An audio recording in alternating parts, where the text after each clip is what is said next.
Welcome back mga kapatid sa panibagong episode po ng Coach Haji Vlog. Narito po tayo sa magandang lokasyon.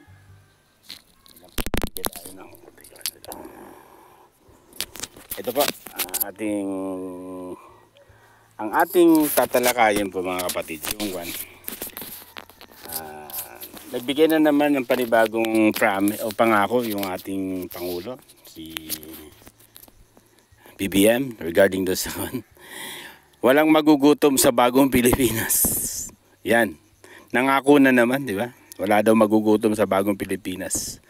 Siguro sa tingin ko, sabi nga hinay-hinay doon sa mga bagay na mga pangako kasi ang bigat niyan walang magugutom sa bagong Pilipinas. Napakagandang tingnan, napakagandang pakinggan, di ba? Masyadong mataas yung expectation natin doon, or sa bagay na yon masasabi natin na dapat medyo hinay-hinay sa pangako kasi yung pangako na 20 pesos na 1 kilong bigas hindi pa natutupad, tapos mangangako na naman ng panibago na walang magugutom sa bagong Pilipinas. Siguro sa aking pananaw, tuparin muna yung una pangako bago gan. Kasi hindi pa natutupad pero bago ang lahat, yan po ang bibigyan natin ng reaction at opinion. Sa mga hindi pa po subscribe na po kayo sa Coach Haji Vlog. Kung mabigat naman po yung subscription ay kahit like na lang or comment na lang po sa baba. Buong thank you na po kami doon. Buong puso na kami nagpapasalamat. O kaya share, salamat po. Yun po ang ating bibigyan ng opinion at reaction doon sa mga bagong pangako na naman na talagang ang gandang pakinggan, di ba? Okay? Sa akin sa nakita ko kanina doon sa kahapon pa ata yun, nagbigay na naman siya ng isang tinatawag na makabuluhang mga pangako. Walang magugutom sa bagong Pilipinas. Yun ang pangako ni Pangulong BBM. Sa akin, napakagandang pakinggan, napakagandang sabihin sa isang parte na bilang Pangulo, di ba? Ganoon naman. Pero sa akin pong pananaw, hinay-hinay po sa mga ganong pangako. Kasi ang kahihiyan minsan, o baka sanay lang talagang ganon, yung bagay na sanay sa mga ganong sistema na dahil hindi pa nga po natutupad yung pangako na 20 pesos per kilo na bigas. Tapos mangangako na naman ng isang ganitong pagkakataon na walang magugutom sa bagong Pilipinas. Di ba? Hinay-hinay ang aking doon. Dahil yung hahanapin ng taong bayan yung mga ganong bagay. Nakatatak po talaga yan sa kanilang mga nakatatak na sa kanilang mga isipan yun, yung mga ganung pangako. Kaya sa aking palagay, magdahan-dahan sa pangako. Dahil yung unang pangako hindi pa po natutupad Tuparin mo nyo na muna po BBM o Pangulong BBM yung pangako nyo na 20 pesos per kilo ng bigas. Bago kayo na naman, mangangako na naman kayo ng mga ganyang sistema na, o mangangako na naman kayo ng ganyang pagkakataon na, maganda pakinggan, pero hindi naman natutupad sasabihin ng yung maraming tao, di ba? Hindi na po ng tao ngayon. Kumbaga, hindi na katulad dati na pag pinangakuan mo, di ba? Hahanapin nila yan. Kaya ang payo ko po ay magdahan-dahan sa pangako, di ba? Tapos isa pa yung sa pre-reaction na natin yung tag nito, yung kagaspangan ng ugali ng ating ng ating First Lady doon sa ginanap na, di ba, yung Chinese New Year, di ba, na tinanong tungkol kung nagkausap na sila ni BP Sara. Ang akin doon, alam ko naman, abogada naman to si First Lady. Pero yung bagay na kanyang ginagawa, parang wala sa hulog di ba? Bilang First Lady ka, hindi ka official po ng buong Pilipinas, hindi ka po official po. First Lady ka po ng BBM, di ba? Kumbaga, wala wala kang posisyon sa ating gobyerno. At yung binabastos o binibigyan mo ng kagaspangan ng pag-uugali nyo po, isang Vice President, VP Sara, hinalal ng maraming tao, 32 million ang bumoto, tapos ganyan, di ba? Okay lang kung ikaw ay isang may mandato ng buong Pilipino, may mandato ka ng Pilipino, nakatulad ka Vice President, yan sa mga senador. Minsan, nagkakaroon ng ganong reaction o nagkakaroon ng ganong ugali, di ba? Minsan dala ng kanilang pagiging, di ba? Pinakikita nila yung power o pinakikita nila yung kanilang pagiging senador, pagiging vice president, pagiging pangulo. Dahil unang-una, may pinagkatiwalaan sila ng taong bayan, di ba? Pero ito, first lady po siya, first lady ng Bongbong Marcos, pero yung kagaspangan ng pag-uugali, yung parang kahit sabihin natin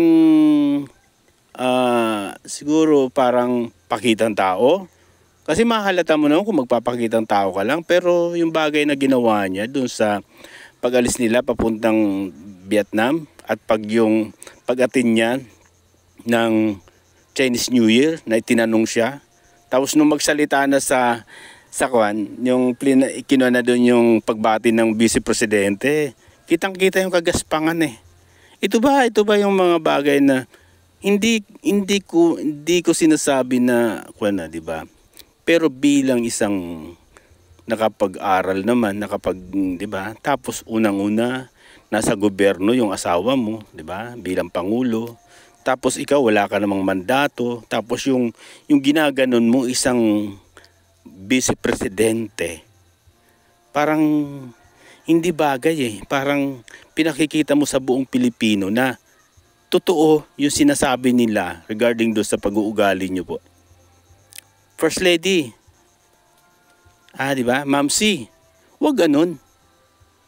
Oo, meron kang tinatawag sentimento regarding do sa mga binitawan ng magkakapatid at ng tatay ni VP Sara, pero yung ganong pag-uugali parang hindi nararapat eh. Dahil unang-una, mabigat siya, mabigat tingnan sa mga Pilipino na isang hindi namang halal, pero hindi naman ibinoto ng buong sambayan ng Pilipino. Pero yung pinakikita niya, para bang talagang sa retrato pa lang doon sa nakita ko doon sa kanya.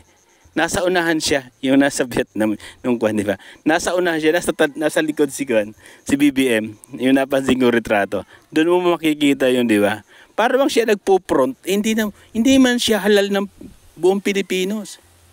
Di ba? Nasa likod si BBM, siya yung nasa harap. Ano, di ba? Parang hindi siya maganda, di ba?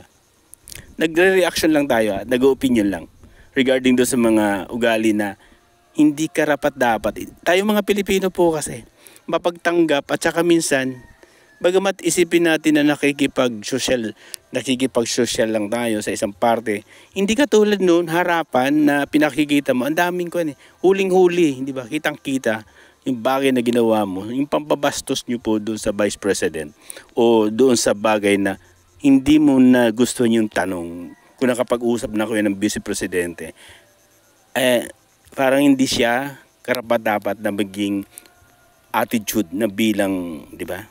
Bagamat hindi ka halal, pero yun nga mabigat dun eh. Yung ginaganon mo, isang may mandato ng buong Pilipinos na 32 million ang bumoto, 30 something ganyan.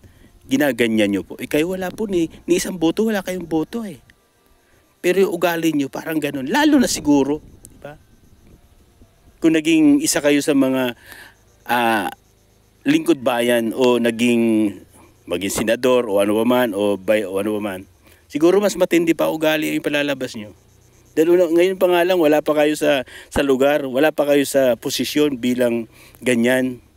Dahil yung asawa nyo lang po talagang may katungkulan eh, ang may mandato, pero wala po kayo. Pero ipinakikita nyo ugali, di ba? Yung pinakikita nyo ugali, parang hindi siya katanggap-tanggap bilang sa aming mga Pilipino.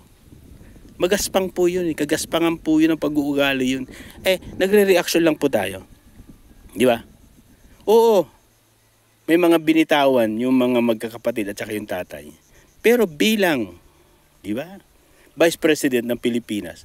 Galang naman natin. Kaya nga yun nga ang bagay na yun eh. Sana makita ng buong Pilipino yung totoong may pag-uugali na maayos, di ba? Doon pa lang makikita mo na. Wala pa sa posisyon. First lady pa lang, pero yung pinakikitang ugali, sobrang kagaspangan na. Di ba? Sana makita nyo po yung mga ganung bagay, di ba? Ako po, di ba? Binoto ko si BBM eh. Isa ako sa mga bumoto. Kaya nga lang, siyempre, sabi nga nila, nabudol nga daw. Sa party ko, iniisip ko pa po yun eh. Oo nga, nabudol. Kasi, nag-withdraw na po talaga ako sa kanya. Bilang, bumoto ako sa pero withdrawal of support na ako sa kanya. Pero, yung pagsunod at pagtalima doon sa mga bagay na ipinatutupad sa gobyerno, masunurin po tayo. Diba? Napapansin lang natin, nakita lang natin yung mga bagay na yun na parang hindi karapat-dapat, di ba? Vice President, ikaw wala kang katungkulan, pero kung umasta ka, di ba? Higit pa na mas akala mo binoto ko ng sambayan ng Pilipino, di ba? Yung bagay na kitang-kita eh. Nakakawalang gana. Nakita natin yung ganung reaksyon. Nakakawalang gana eh. Talagang may kagaspangan ng pag-uugali. Sorry sa nasabi ko pero hindi ko talaga eh. Hindi ko nagustuhan yung party na yon. Yung bagay na kasabay niya pa yung diba, ambassador ng China. Pero yung pagtanong sa kanya, parang hello. Di ko alam. Ang bigat eh. Parang hindi ka tanggap-tanggap bilang Pilipino, bilang ako Pilipino. Hindi ko matanggap na gano'n. Yung sana sumagot man lang na, hindi pa po kami nag-usap, parang gano'n. Parang ipakita mo yung mayroong ugali na mayroong ka na maayos bilang Pilipino. Pero pinakita mo kagaspangan eh. Kaya salamat at nakita natin yung gano'n. Salamat at nag-reaction lang po tayo. Pero wala pa naman bagay na, di ba? Pinakita niya lang yung kanyang karapatan din naman niya. Pero bilang Pangulo ang kanyang asawa, magpakita naman ng kagandahang asal sa mga binigyan ng mga mandato ng mga Pilipino. Diba? Salamat at God bless. Thank you. At mabuhay po tayo. Yun nga po, nulit ko, hinay-hinay po sa pangako. Walang magugutom sa bagong Pilipinas. Hinay-hinay po, hanapin po sa inyo yan. Yun po, binabalik ko po yung naunang topic natin. Hanapin po ng Pilipino yan. Hinay-hinay po sa pangako. Dahil yung unang pangako nyo po, BBM, hindi pa po natutupad. Yung 20 pesos per kilo na bigas. Tapos mangangako na naman ngayon. Hinay-hinay po. Sana nakita natin yung bagay na magtulungan tayo sa parte na maganda para sa atin. Di ba? Magtulungan tayo para paano natin mapaunlad ang sambayan ng Pilipino. Pero yung mga ganitong sitwasyon na nakikita natin, karapatan din natin magsalita. Hindi ibig sabihin na para sinisira. Hindi po. Ipinakikita lang natin o nagbibigay lang tayo ng opinion sa isang parte na yun para makita lang yung bagay na hindi tama. Basta po, lagi kong tinasabi, pag tama, magsama-sama tayo. Pag mali, baligtad. Pag mali, mali. Pag tama, magsama-sama tayo. God bless, God bless. Thank you, thank you. Sana po, maging maayos po ang ating kabuhayan, maging mapayapa po ang ating bansang Pilipinas. God bless. Thank you po.